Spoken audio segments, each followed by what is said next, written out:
Hello, Michelle. If you hear any strange noises, it's Sky.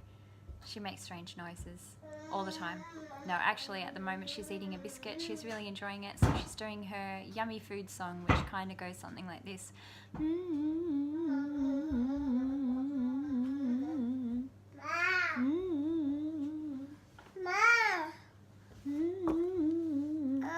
Yeah. So usually things are pretty easy for me to do around this video stuff because the kids have their usual things to go to, but at the moment it's 2 weeks of school holidays and I don't know why last week was easy for me. I think James had a day off in there or something, but this week, that's one of her 4 interesting things. This week there hasn't really been any such thing.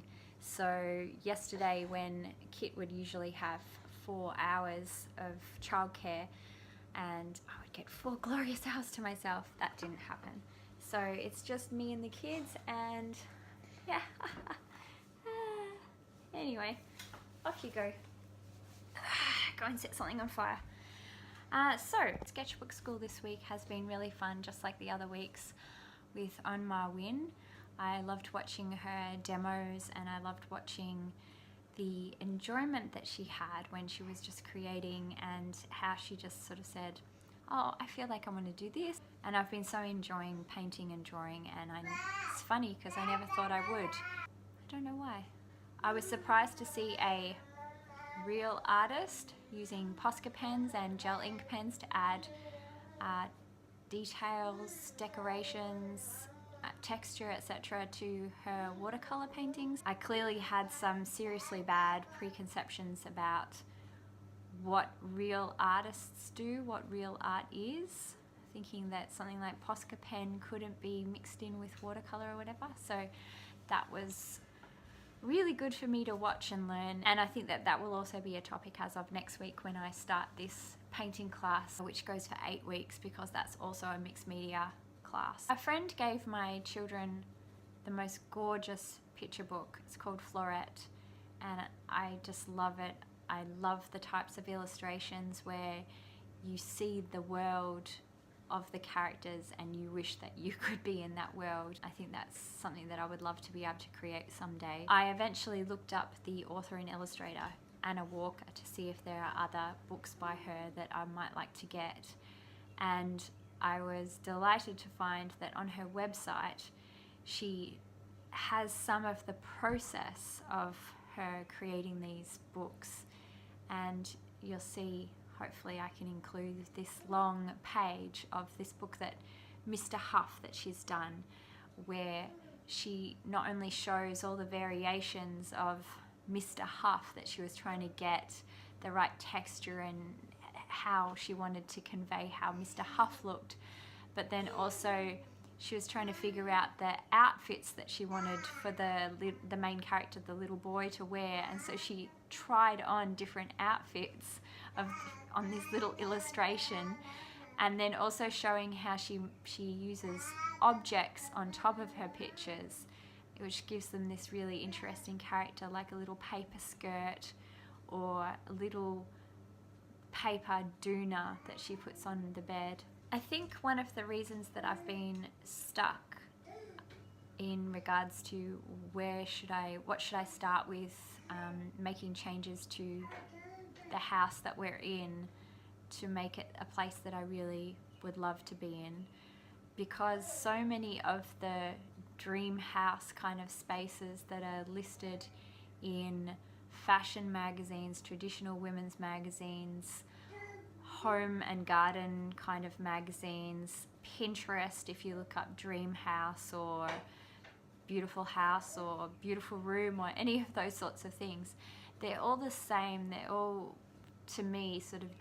devoid of character and story and love. They're all white and minimalist, maybe a bit of grey, that sort of thing, maybe a bit of black, but they're devoid of stories and life and colour and character. I was browsing the Mag Nation website, as I told you about it the other time when I was talking about magazines, and I found a magazine called Spaces, which is Spaces of Creatives. It's made by Frankie Magazine, but it's a bigger sort of magazine, and it just catalogues interesting spaces where creatives live. They might be designers or illustrators or artists of whatever kind, authors, and they're all full of character and full of colour sometimes, or a particular take on, you know, a particular kind of set palette. They're not all white and minimalist and chic, and I've been really enjoying flicking through this magazine and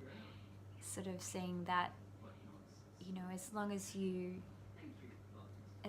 follow through on an idea that you have and you're not completely inconsistent with it, that anything can look really fantastic. And then, totally random, a mutual friend of ours from New Zealand sent me a picture out of the blue of her front steps of her house, and I thought that this picture was magnificent. I said, "Where did you get the idea to do this?" And she said she'd seen this Tyler, their work around town, and they finally contacted them and asked if they were available to do a bit of work, and they were available, so they booked them in, did their front steps in this very interesting way, and they've been so happy with it that they're actually going to get a bit more work done on their house. So that was also inspiring, because it was someone also not going for the white, grey, minimalist, chic kind of look for their house. I don't know why, but I put this movie on Netflix the other day.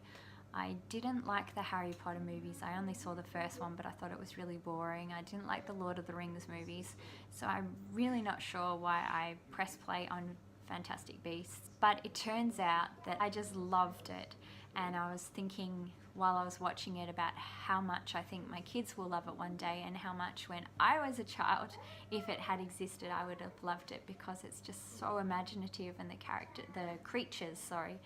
magical creatures are so wonderful, and there are so many scenes where they do such interesting, curious things, and they have such wonderful personalities and quirks and traits. I ended up giving it 9 out of 10 on IMDb, which James would probably be shocked at, because it's pretty rare that you give a child's movie a rating that high, I think. And I've actually gone back and I've started to watch the Harry Potter movies from number 1 on Netflix.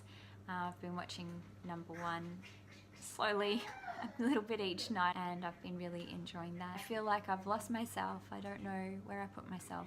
Who am I? What am I doing? Why am I watching Harry Potter? Okay, my questions. Who were you training? What was training about? What is an example of priming yourself for progress? I've read about priming yourself, like to be confident before you do a speech sort of thing, but I don't know what are the details of what you're talking about. And my last sort of question / request is, I would love to see a time lapse of you doing one of your drawings or your watercolors, or the sort of work that you do when you're doing the big draw. I would love to see the way that you do it, not too fast, but I would like to see like how you go about it. Okay, that's all. I love you. Bye. I love you. Oh, I'm at my mum's house. That's why it all looks different. I come here twice a week, and it's kind of like my weekend, because there's 3 adults in the house and then my 2 kids, and so everyone kind of takes a turn playing with them, and I get a little bit more breathing space on those 2 days. I love you, bye. I love you, bye. Where was I? I love you, bye. I love you.